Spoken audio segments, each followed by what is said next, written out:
L'étoile. Conte oriental. Vikenty Veresaïev. C'était dans les temps anciens, dans une contrée lointaine et inconnue. Une nuit noire éternelle régnait sur le pays. Des brouillards méphitiques s'élevaient de la terre et se répandaient dans l'air. Les hommes naissaient, grandissaient, aimaient et mouraient dans les ténèbres humides. Parfois le souffle du vent dissipait les lourdes émanations de la terre, et, du ciel éloigné, les étoiles lumineuses semblaient regarder les hommes. C'était alors une fête générale. Ceux qui d'ordinaire restaient dans la solitude de leurs demeures sombres comme des cavernes se réunissaient sur la place pour chanter des hymnes au ciel. Les pères montraient les étoiles à leurs enfants et leur enseignaient que la vie et le bonheur de l'homme est dans l'aspiration qu'il l'attire vers elle. Les jeunes hommes et les jeunes filles regardaient alors fixement le ciel et, de l'obscurité qui écrasait la terre, leurs âmes s'élançaient vers lui. C'est aux étoiles que les prêtres adressaient leurs prières et les poètes leurs chansons. Les savants étudiaient le chemin des étoiles, leur nombre et leur grandeur. Or, ils avaient fait une découverte importante. Les étoiles se rapprochaient de la Terre par une marche lente, mais ininterrompue. Ils avaient établi, d'après des sources indiscutables, que 10 000 ans auparavant, on aurait eu du mal à distinguer le sourire sur le visage d'un enfant à 1,5 pas de distance, alors que maintenant, chacun pouvait l'y distinguer aisément, même à 3 pas. Ainsi, il était hors de doute que dans quelques millions d'années, le ciel resplendirait de lumière vive et que le règne de la clarté rayonnante éternelle arriverait sur la terre. Tous vivaient avec patience dans l'attente de cet heureux temps et mouraient dans cette espérance. Ainsi, pendant de longues années, la vie calme et tranquille des hommes s'écoula, réchauffée par une douce croyance dans les étoiles lointaines. Or, une fois que les étoiles brillaient dans le ciel particulièrement clair, que l'âme de la foule s'élançait vers la clarté éternelle dans une vénération muette, une voix retentit tout à coup. « Frère, disait cette voix, comme il fait clair et merveilleux dans les hautes vallées du ciel, comme il fait humide et obscur chez nous. Mon âme languit sans vie et sans désir dans ces ténèbres d'éternel. Que nous importe que la vie de notre postérité lointaine s'éclaire d'une lumière ininterrompue. Nous avons, nous aussi, besoin de cette lumière. Elle manque à chacun de nous plus que l'air et la nourriture, plus que la mer et que la menthe. Qui sait, peut-être existe-t-il un chemin qui mène aux étoiles. Peut-être ne sommes-nous pas incapables de les décrocher du ciel et de les apporter ici parmi nous, pour la joie de toute la terre. Allons donc chercher ce chemin et la lumière de la vie. Un silence se fit dans l'assemblée. « Qui a dit cela ?» se demandait-on. « C'est Adéil, un jeune homme indocile et déraisonnable. » Et le silence régna quelques instants encore. Enfin, le vieil et sourd, le maître des sages, la lumière de la science parla. « Cher adolescent, nous comprenons tous ton angoisse. Qui de nous ne l'a pas éprouvée à son tour? Mais il est impossible à l'homme d'arracher une étoile du ciel. La terre est bordée d'abîmes, de précipices profonds au-delà desquels s'érigent les rochers arides qui n'offrent aucun chemin vers les étoiles. Ainsi parlent l'expérience et la sagesse. « Ce n'est pas à vous que je m'adresse, ô sage, répondit Adéil. Votre expérience couvre vos yeux d'un voile et votre sagesse vous aveugle. C'est à vous, jeunes gens aux cœurs audacieux, que je fais appel, à vous qui n'êtes pas encore écrasés par la sagesse infirme des vieillards. » Et il attendit leur réponse. Les uns dirent « Nous serions heureux d'aller avec toi, mais nous sommes la lumière et la joie de nos parents, et nous ne voulons pas leur causer de chagrin. » Les autres dirent « Salut à toi, Adéil, nous te suivrons. » Et plusieurs jeunes hommes et jeunes filles se levèrent et partirent à la suite d'Adéil. On les vit s'éloigner vers l'horizon obscur et redoutable, puis les ténèbres les engloutirent. Bien du temps se passa sans qu'on eût aucune nouvelle de ceux qui étaient partis. Les mères pleuraient la mort de leurs enfants imprudents, et la vie continuait de s'écouler comme auparavant. Comme auparavant, les hommes naissaient, grandissaient, aimaient et mouraient dans les ténèbres humides avec le doux espoir que dans des milliers de siècles, la clarté descendrait sur la terre. Mais voilà qu'une fois, à l'horizon noir, le ciel s'éclaira faiblement d'une lueur vacillante. Les gens étonnés s'attroupaient dans les rues et sur la place, en se demandant ce que cela pouvait être. Cependant, à l'horizon, le ciel s'éclaircissait de plus en plus. Des nuages bleu pâle glissaient sur les brouillards, perçaient les nues et versaient sur les vallées célestes un large sillon de lumière, tandis que les sombres vapeurs tourbillonnaient, se heurtaient effrayées et s'enfuyaient au loin. Les rayons triomphants se faisaient toujours plus lumineux, et la terre entière palpitait d'une joie extraordinaire. Une semblable clarté ne peut provenir que d'un astre du ciel, déclara pensivement le vieux sacrificateur Sadzoï. Mais comment a-t-elle pu descendre sur la terre? Riposta Issou, le maître des sages, la lumière de la science. Nous n'avons pas de chemin qui nous mène chez les astres, et les astres n'ont pas de chemin qui les conduise vers nous. Le ciel, cependant, s'éclaircissait encore, et tout à coup, bien loin au-dessus de l'horizon, un point lumineux, éblouissant, se montra. Alors, un cri joyeux retentit par toute la ville. « L'astre vient! L'astre vient !» Et les gens se précipitèrent à la rencontre du point brillant dans le lointain. Des rayons clairs comme le jour chassaient devant eux les brouillards méphitiques, et les brouillards déchirés s'agitaient et touchaient la terre. Alors, les rayons les frappaient, les déchiraient en morceaux et les contraignaient à rentrer dans le sol. Tout l'horizon s'était éclairci et dégagé, et les gens virent combien d'espace libre il y a sur la terre, et combien de leurs frères vivaient autour d'eux, et ils se hâtaient à la rencontre de l'astre qui s'approchait d'eux. Sur la route, Adéil marchait d'un pas lent en élevant en l'air par un de ses rayons l'astre qu'il avait arraché du ciel. Il était seul. « Où sont les autres ?» lui demanda-t-on. « Ils sont tous morts, » répondit Adéil d'une voix mal assurée. « Ils ont péri dans les effondrements et dans les précipices, en traçant le chemin du ciel. » La foule joyeuse entourait le porteur d'étoiles. Les jeunes filles le couvraient de fleurs et de tous côtés montaient des clameurs d'enthousiasme. « Gloire à Adéil! Gloire à celui qui nous apporte la lumière !» Il entra dans la ville et s'arrêta sur la place, élevant dans sa main l'astre brillant. Alors l'allégresse se répandit dans la ville entière. Des jours s'écoulèrent. L'étoile lumineuse brillait toujours sur la place au bout du bras tendu d'Adéil. Mais depuis longtemps déjà, la joie avait quitté la ville. Les hommes marchaient courroucés et mornes, baissant les yeux, évitant de se regarder.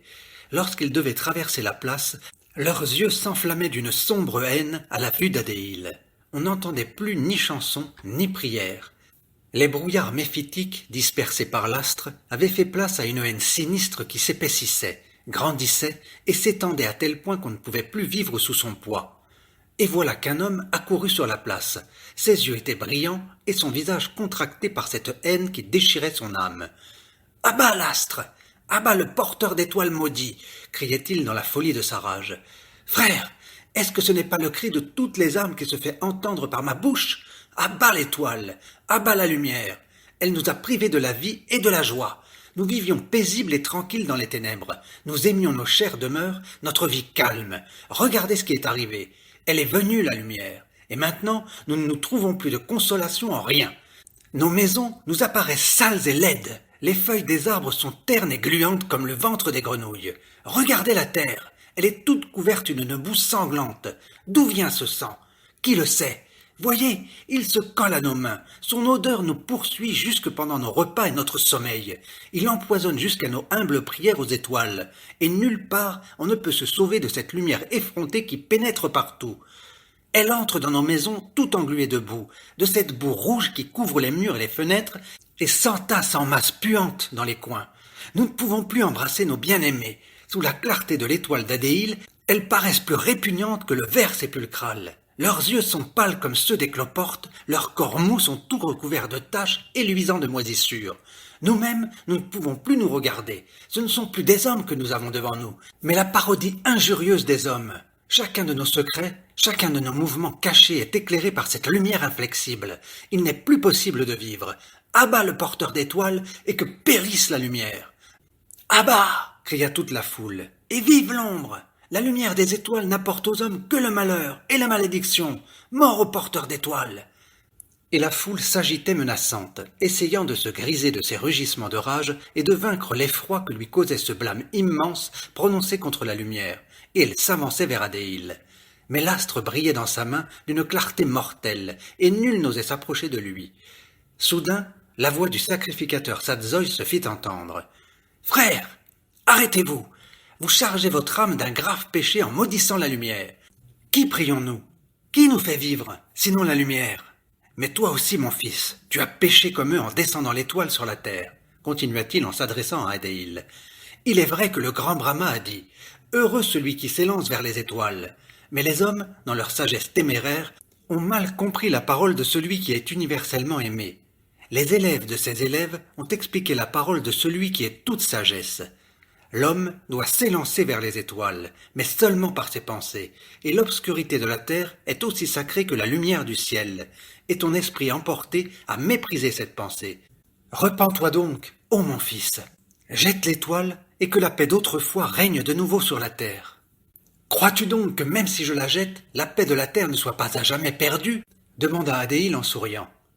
Et les gens sentirent avec terreur qu'Adéil disait vrai, et que la paix ne reviendrait plus jamais. Alors le vieil et sourd, le maître des sages, la lumière de la science, s'avança. Tu as agi imprudemment, Adéil, et tu ne peux pas prévoir toi-même les suites de ton inconséquence. Selon les lois de la nature, la vie se développe lentement, et lentement aussi les étoiles éloignées se rapprochent de la vie. Au fur et à mesure que leur clarté s'approche, la vie se reconstitue. Mais tu n'as pas voulu attendre. Tu as arraché à tes risques l'étoile du ciel pour en éclairer la vie. Qu'est-il arrivé alors? Son désarroi a sauté aux yeux de tous.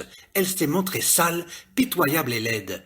Mais n'avions-nous pas déjà deviné qu'elle était ainsi? Était-ce là le problème à résoudre?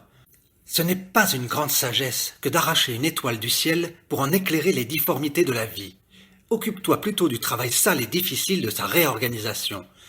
Tu verras alors s'il est difficile de la débarrasser de la boue qui s'est amoncelée depuis des siècles, et s'il est possible de faire disparaître cette boue, même avec des flots entiers de la lumière la plus claire.